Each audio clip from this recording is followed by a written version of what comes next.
Time for another retro geek out, and this time I'm here with the owner. This is Dieter from Time Bikes. Hello. More about the Time Bikes in a second, but first, I got so excited by this. This is like my childhood dream bike. It was my childhood dream bike. And that's why I bought it. And you've raced this as well, haven't you? I raced it, yeah. Talk us through. This is a Pace RC200. Yep, an F6 from 1996. And it's pretty much original spec.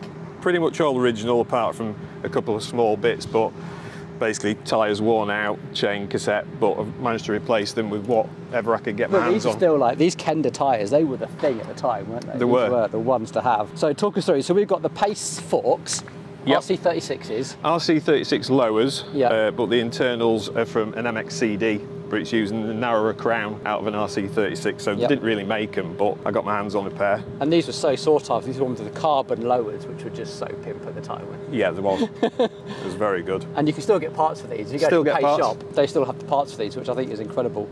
And this is how it's meant to be. It's not like it's a Tesco bike. This is actually how they set the brakes up. How it meant to be. Gave you a little bit more positive braking because the brake studs were being pushed in towards the wheel from the rotation. So the front brake was better than having it the standard way around. Yep, and these are all Shimano XT with the pivots on the V brakes as well, and almost the mandatory brake brace. Yes, they were yes, you needed it with those. Pointless without. What I'm really impressed with is you still got the original Hope. These are the Tie Glide hubs? Tie Glide hubs, ultralight front and the Tie Glide rear. There was some of the first wheels that I ever built and they're still going strong. And there's some fantastic details here. Even, I think these were called like a roller majig? Cog hog. Cog hog. Yeah. And this is meant to really smooth out the shifting as well, wasn't it? Yeah. Do you remember how much these Middleburn cranks cost you? I want to say there was around about 150 quid back in 96, which was a hell of a lot of money. Yeah, Middleburn back in 1996 were like just... They were the best. They were the absolute best, yeah. What everyone really wanted had Middleburn. They were the second set of cranks that I ran on it, because I originally ran the RS1s, but they had far too much flex in them. And you had to run a massive long bottom bracket to clear everything. That was back in the days when you could actually feel cranks flex. It's like unheard of nowadays. Yeah. Everything's just stiff. And there's some lovely details here. This is Syncross before the days that Scott pretty much owned Syncross, and Syncross was a brand. And I can just about see the markings of the Flyte. It's got plenty of miles on it. Yeah, and again, this was like, Pantini used to ride one of these, didn't they? The pirate logo and stuff. It's still one of the saddles that I can always jump on, and it's comfortable. It looks so long by today. Yeah, but it just seems to work. Yeah, this square tubing I think is absolutely fantastic.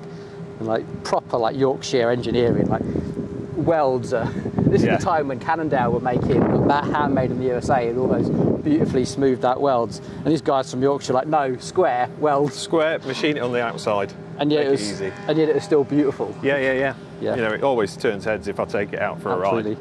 Still got the original Pace stem as well, and thumb shifters. Thumb shifters. Now those I've had since about 93. Yeah. And well, they still work.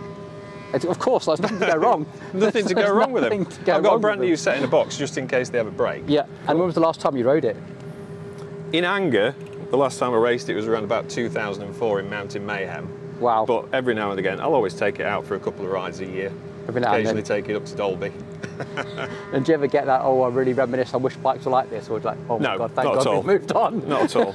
It's all right to reminisce, but it's not the sort of bike I'd pick up every day to go for a ride on. I mean, I'm guessing that even the new Time gravel bike, which we'll talk about in a second, is probably stiffer than this. Hell of a lot stiffer.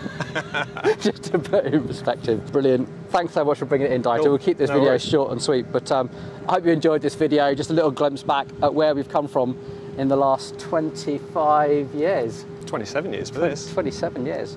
Awesome. Thanks for watching, and see you on the next one.